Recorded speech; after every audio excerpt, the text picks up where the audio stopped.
Toyota says that hybrid cars aren't all about economy, and this is a case in point. The most powerful and the most expensive Toyota LandCruiser in history. The LandCruiser 300 series hybrid you see here is the Sahara ZX, priced from $156,740 before on-road costs. And once you do add those extra expenses, it's around $175,000 drive away. Compare that to the Denza B8 plug-in hybrid, which you can drive away from the dealership for less than $100,000. So what you're paying for is this: a 3.4 litre twin-turbo petrol V6 with an electric motor sandwiched in between the engine and the 10-speed automatic transmission. Total output is 341 kilowatts for what Toyota is calling a performance hybrid. One with more power and more torque than the V6 diesel, but higher fuel consumption too. The LandCruiser Hybrid has official claimed fuel consumption of 10 litres per 100 kilometres, where the diesel is 8.9 litres per 100 k's.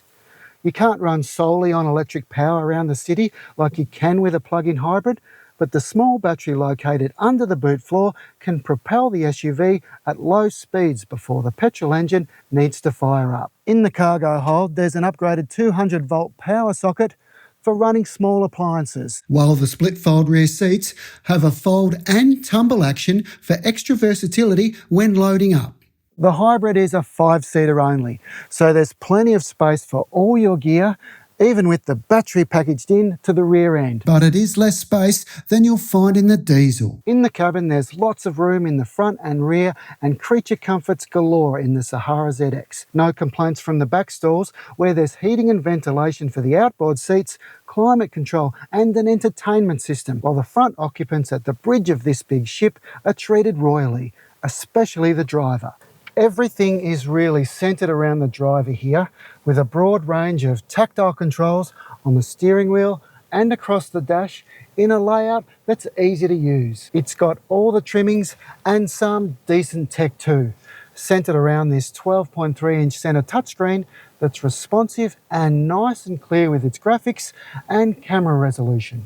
As you might expect, this performance hybrid is strong and responsive and smooth. It's incredibly easy to drive, getting up to highway speeds at no time at all and taking everything in its stride. There's permanent four-wheel drive and no real issue with the ride quality. That's with the standard 20-inch alloy wheels fitted here on lower profile tyres. And it's quiet too. Really set up for long distance touring, which is what LandCruiser is all about, right? Doing the big lap with a caravan in tow. The LandCruiser Hybrid has the same 3.5-tonne towing capacity as the diesel cruiser. It should handle the job of towing with consummate ease, but there will be more stops for refuelling with the higher fuel consumption compared to the diesel and a smaller fuel tank capacity at 98 litres compared to 110.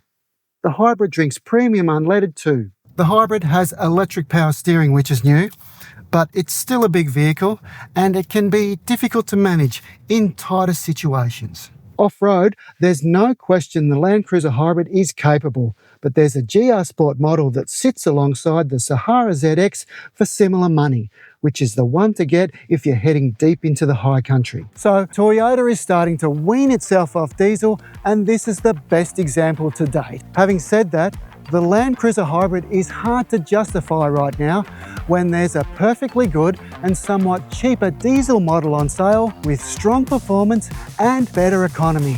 If you're looking for your next car, you can research and compare running costs, features and specs and view loan options at RACV CarMatch.